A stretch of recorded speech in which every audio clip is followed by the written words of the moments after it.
ನಮಸ್ತೆ ಫ್ರೆಂಡ್ಸ್, ಲತಾ ಅಡುಗೆ ಚಾನಲ್ಗೆ ನಿಮಗೆಲ್ಲರಿಗೂ ಸ್ವಾಗತ. ನಾನಿವತ್ತು ಗರಿಗರಿಯಾದ ನಿಪ್ಪಟ್ಟನ್ನು ಮಾಡಿದ್ದೀನಿ. ನಿಪ್ಪಟ್ಟನ್ನು ಮಾಡೋದು ಭಾಳ ಸುಲಭ. ಅದಕ್ಕೂ ಮುಂಚೆ ನೀವಿನ್ನೂ ಸಬ್ಸ್ಕ್ರೈಬ್ ಆಗಿಲ್ಲ ಅಂದರೆ ಸಬ್ಸ್ಕ್ರೈಬ್ ಆಗಿ, ವಿಡಿಯೋನ ಲೈಕ್ ಮಾಡಿ, ಶೇರ್ ಮಾಡಿ, ಹಾಗೆ ಕಮೆಂಟ್ಸ್ ಮಾಡಿ. ನಿಪ್ಪಟ್ಟು ಮಾಡೋದು ಹೇಗೆ ಅಂತೇಳಿ ನೋಡೋಣ. ನಾನಿಲ್ಲಿ ಈ ಥರ ಗ್ಲಾಸಲ್ಲಿ 4 ಗ್ಲಾಸು ಅಕ್ಕಿ ಹಿಟ್ಟು ತೊಗೊಂಡಿದ್ದೀನಿ. ಹಾಗೆ ಅದೇ ಲೋಟದಲ್ಲೇ 1/4 ಲೋಟ ಅಂದರೆ 1 ಲೋಟ ಅಕ್ಕಿ ಹಿಟ್ಟು 4 ಲೋಟ ತೊಗೊಂಡ್ರೆ ನಾನು 1 ಲೋಟ ಪುಟಾಣಿ ತೊಗೊಂಡಿದ್ದೀನಿ. ಇವಾಗ ಪುಟಾಣಿನ ಒಂದು ಮಿಕ್ಸಿ ಜಾರ್ಗೆ ಹಾಕ್ಕೊಳ್ತಾ ಇದ್ದೀನಿ. ಹಾಗೆ ಮತ್ತು ಅದೇ 1 ಲೋಟದಲ್ಲಿ 1 ಲೋಟದಷ್ಟು ಶೇಂಗಾ ಬೀಜನ ಹುರಿದು ಸಿಪ್ಪೆ ತೆಗೆದಿಟ್ಕೊಂಡಿದ್ದೀನಿ. ಇವಾಗ ಶೇಂಗಾ ಬೀಜ ತೊಗೊಂಡಿದ್ದೀನಿ. ಇದೆರಡನ್ನೂ ಸ್ವಲ್ಪ ತರಿಯಾಗಿ ಗ್ರೈಂಡ್ ಮಾಡ್ಕೊಳ್ತೀನಿ.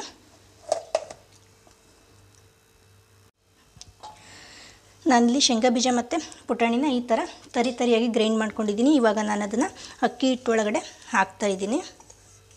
ಹಾಗೆ ನಾನಿಲ್ಲಿ ಒಂದು ಸ್ವಲ್ಪ ಓಂಕಾಳನ್ನು ತೊಗೊಂಡಿದ್ದೀನಿ. ಸ್ವಲ್ಪ ಓಂಕಾಳನ್ನು ಹಾಕ್ತಾಯಿದ್ದೀನಿ.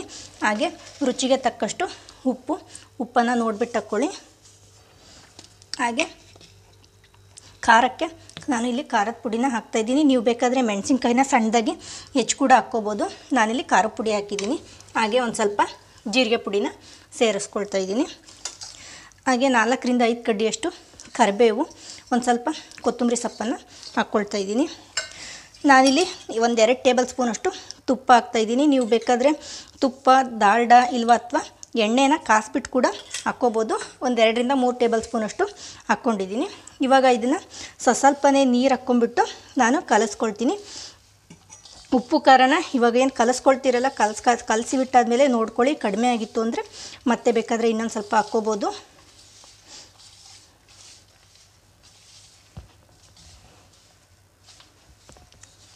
ಇವಾಗ ಇದನ್ನು ಸ್ವಲ್ಪನೇ ನೀರು ಹಾಕ್ಕೊಂಬಿಟ್ಟು ನಾನೇನಿಲ್ಲಿ ತಟ್ಟೋದಕ್ಕೆ ಬೇಕಲ್ಲ, ಅದಕ್ಕೆ ಕಲಿಸ್ಕೊಳ್ತೀನಿ. ಚಪಾತಿ ಹಿಟ್ಟು ಏನು ಕಲಿಸ್ತೀವಲ್ಲ ಅಷ್ಟು ಮೆತ್ತಗಲ್ಲ, ಒಂದು ಸ್ವಲ್ಪ ಗಟ್ಟಿಯಾಗಿ ಕಲಿಸ್ಕೊಳ್ತೀನಿ.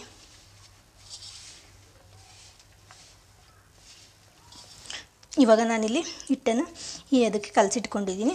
ಇವಾಗ ನಾವು ಏನು ಸೈಜ್ ಬೇಕಲ್ಲ ಆ ಸೈಜ್ಗೆ ಅನುಗುಣವಾಗಿ ನಾನಿಲ್ಲಿ ಉಳ್ಳಿನ ಮಾಡ್ಕೊಳ್ತೀನಿ. ನೋಡಿ, ಈ ಥರ ಇಷ್ಟು ಮಾಡ್ಕೊಂಡಿದ್ದೀನಿ.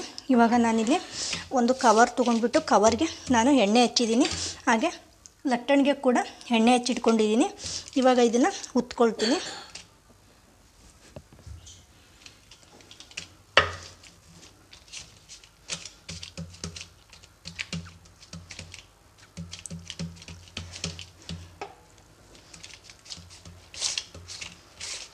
ಈ ಥರ ಕೈಯಲ್ಲಿ ಸಹ ತಟ್ಬೋದು, ಇಲ್ಲಾಂದರೆ ನಾವು ಲತುಡಿ ತೊಗೊಂಡ್ಬಿಟ್ಟು ಈ ಥರ ಉತ್ಕೋಬೋದು. ನೋಡಿ, ಇಲ್ಲಿ ಈ ಸೈಜಲ್ಲಿ ನಾನು ಉದ್ಬಿಟ್ಟು ಇಟ್ಕೊಳ್ತೀನಿ.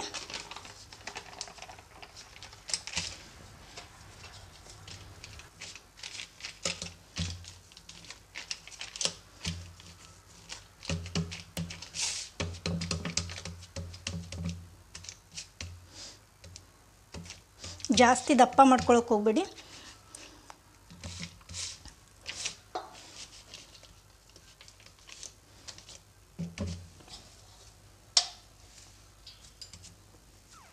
ನಾನಿಲ್ಲಿ ಈ ಥರ ಉದ್ಬಿಟ್ಟು ಇಟ್ಕೊಂಡಿದ್ದೀನಿ.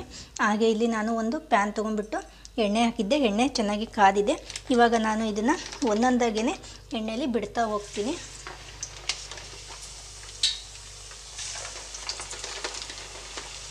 ಇವನ್ನ ಹಾಕುವಾಗ ಗ್ಯಾಸ್ನ ಲೋ ಫ್ಲೇಮಲ್ಲಿ ಇಟ್ಕೊಳ್ಳಿ, ಆಮೇಲೆ ಮೀಡಿಯಮ್ ಫ್ಲೇಮಲ್ಲಿ ಇಟ್ಕೊಳ್ಳಿ.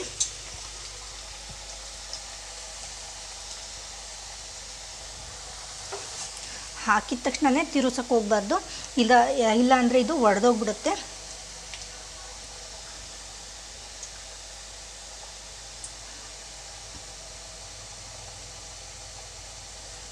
ಇವಾಗ ನಾನು ಇದನ್ನು ನಿಧಾನಕ್ಕೆ ತಿರುಗಿಸ್ಕೊಳ್ತೀನಿ.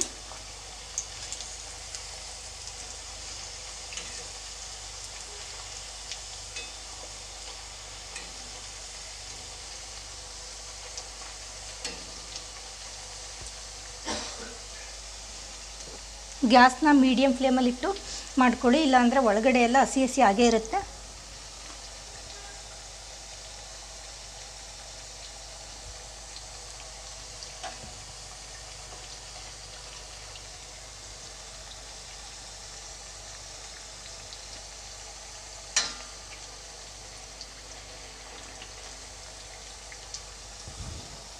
ಇವಾಗ ಇದು ಎರಡು ಕಡೆನೂ ಚೆನ್ನಾಗಿ ಬೆಂದಿದೆ. ಇವಾಗ ನಾನು ಒಂದು ತಟ್ಟೆಗೆ ಇವನ್ನ ತೆಕ್ಕೊಳ್ತಾ ಇದ್ದೀನಿ.